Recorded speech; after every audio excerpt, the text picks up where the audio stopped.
দক্ষিণী সুপারস্টার আল্লু অর্জুনের পুষ্পা 2 নিয়ে উন্মাদনার পাশাপাশি একাধিক দুর্ঘটনার খবর রয়েছে, যেসবের মধ্যে ছবির পরের পর্ব নিয়ে বড় ঘোষণা। পুষ্পা 2 ছবির শেষে ঘোষণা পুষ্পা 3 আসছে। ছবি মুক্তির সময় একাধিক প্রাণঘাতী দুর্ঘটনা ঘটে। কোথাও বিষাক্ত গ্যাসে বেশ কিছু মানুষ অসুস্থ, কোথাও তীব্র উত্তেজনায় পদপিষ্ট হয়ে মৃত একাধিক, প্রেক্ষাগৃহে আগুন জ্বালানোর মতো ঘটনা ঘটেছে। তারপরও পুষ্পা 2 নিয়ে আল্লু অর্জুনের ভক্তদের উন্মাদনার কিছু থামেনি। সেই উল্লাস আরো জোরালো করলো ছবি শেষে নির্মাতা সুকুমারের তরফ থেকে পুষ্পা 3 এর ঘোষণা হয়েছে। ছবি দেখে আনন্দে ভাসতে ভাসতে যখন অনুরাগীরা ফিরছেন, তখনই মন খারাপের মতো খবর।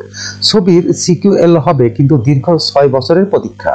একটা ছবির জন্য এতগুলো বছর অপেক্ষায় থাকতে হবে, কিছুতেই মানতে পারছে না নায়কের ভক্তরা। তাদের প্রশ্ন, কোন ছবির জন্য ফ্র্যাঞ্চাইজি যদি ব্লকবাস্টার হয়, তাহলে সেই ধারা ধরে রাখতে দ্রুত তার পরের পর্ব দর্শকদের উপহার দেওয়া উচিত। তারা অবাক, সুকুমার বা আল্লু অর্জুন সেই পথে হাঁটছেন না। ছবির পরবর্তী সময় নিয়ে যখন আলোচনা তুঙ্গে, তখনই এত সময় নেওয়ার কারণ জানিয়েছে নির্মাতা।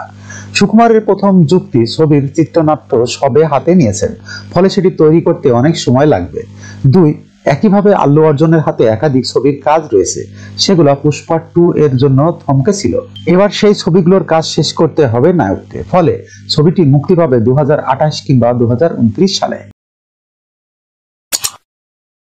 যখনকার খবর তখনই দেখতে চোখ রাখুন সুন 24 টিভিতে।